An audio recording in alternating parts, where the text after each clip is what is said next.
안녕하세요. 주변들의 조민근 변호사. 안녕하세요. 송재승 변호사입니다. 뭐 오늘 또 좋은 거 하나 있었다면서요? 맞아요. 2시에 성공하는 게 있는데 여러 많은 사람들이 관심을 가질 수밖에 없는, 제가 심지어 그 영화 보이스 설명을 하는데 그 영화의 주제가 되었던 그 보이스피싱 관련된 사건이었어요. 우리 송 변호사님이 그 케이블 TV에 틀면 나온다는 그 수도꼭지 같은 뭐 그런 거. 그러니까요. 그게 뭐 올레 TV인가? 거기서 이제 나와가지고 되게 울고 먹고 싶은 것 같더라고요. 아, 나는 송 변호사님 텔레비에 나오는 거 토 나와가지고 난 TV를 돌리는데. 왜 토가 나와?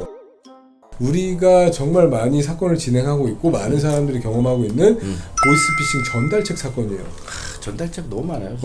이분 같은 경우에는 7, 8회 정도의 피해 금액이 1억이 넘었어요. 합의가 되지 않았다고 한다면은 당연히 실형으로 1년 이상, 많으면 2년까지 선고돼서 실형을 사실 수밖에 없는 상황이라고 굉장히 위험한 볼 수 있겠죠. 좀 연세가 있으신 아주머니예요. 심지어 이분이 상담하러 처음에 왔을 때에는 이렇게 심각한 사건인지 모르는 상태로 왔어요. 이 보이스피싱 전달책 사건 같은 경우에는 피해자랑 합의가 안 되면은 제가 봤을 때 한 98% 정도 실형이 나와요.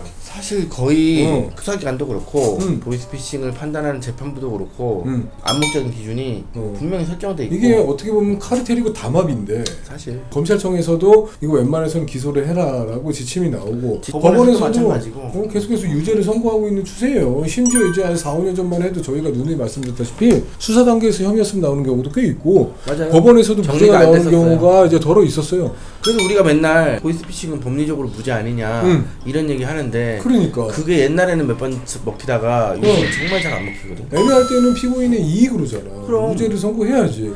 그렇게 정리가 안 됐을 때는 애매했다는 거거든요. 그럼에도 불구하고 점점 더 유죄율이 높아지면서 거의 요새 유죄가 나오고 있어요. 저희가 사건을 진행할 때는 1차적으로 무죄를 주장합니다. 이 사람이 뭐 교차로 뭐 알바몬 이런 데에 보고서 지원을 해가지고 뭐 서류 전달한다, 돈 전달한다, 추심 업무다 이래가지고 일을 시작했는데 보이스피싱 조직원한테 속아가지고 전달한 거네. 보이스피싱이 유죄라고 봤을 때 나는 전혀 사기칠 생각이 애당초 없었어. 나는 지금 알바몬에서 구직을 하고 있어.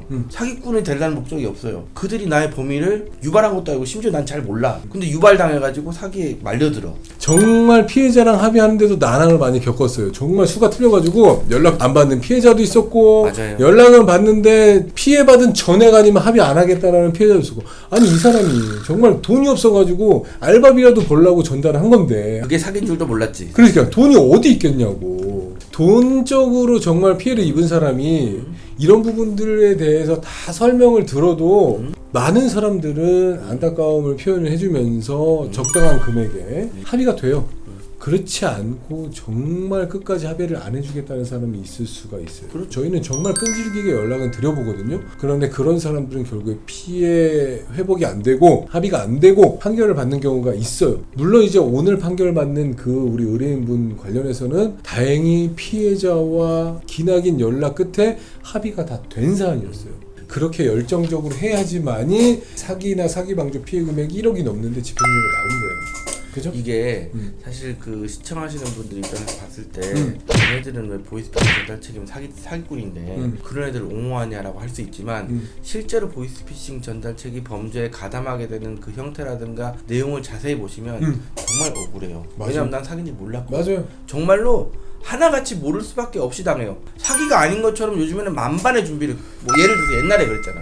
북한 말 쓰고 연변 말 쓰고 그러네. 이러니까 이제 안 걸린다고 했는데 말도 안 되지. 지금은 어떻게 구직 사이트에 다 올려, 연락하면은 홈페이지, 회사 홈페이지라고 그렇죠. 보여줘. 그 사이트 들어가면 홈페이지도 있어. 그다음에 뭐 이력서, 뭐 주민등록 등본, 초본 다 받아. 코로나 때문에 면접만 나중에 한다고 그래. 바로 돈 받는 걸로 가지 않아. 서류 몇 번 전달해. 맞아요. 심지어는 이제 부동산을 임장하는 일이라고 해가지고 부동산 몇 번 보고 오라고 그래. 그러고서 알바비 몇 번 줘.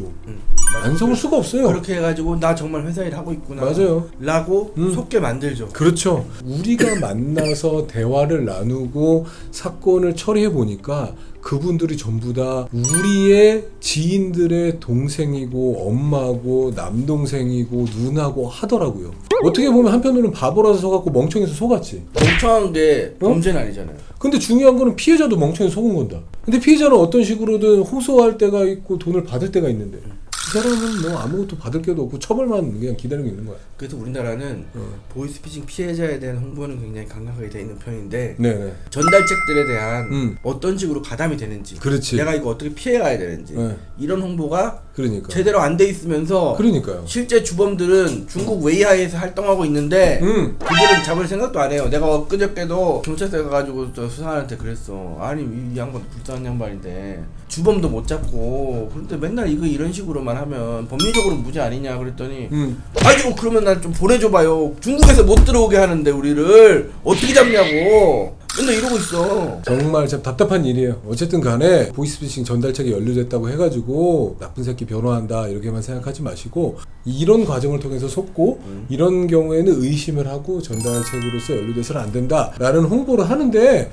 조금이나마 좀 더 시간과 노력과 돈을 투자하기로 하자고요. 1차적으로 무조건 걸어야 될 게 구인구직 사이트에서 채권 추심 업무라고 뜨면 그냥 가지 마세요. 그러니까 그나마 가정 주부셨던 저희 의뢰인 정가도 하나도 없고 그런 사람도 속아가지고 그냥 아르바이트 몇 개 한다고 생각하고 진행했던 사건을 결국에 가서는 또 실형을 선고받지 않도록 이렇게 해서 얼마나 다행이었는지 모르겠습니다. 네.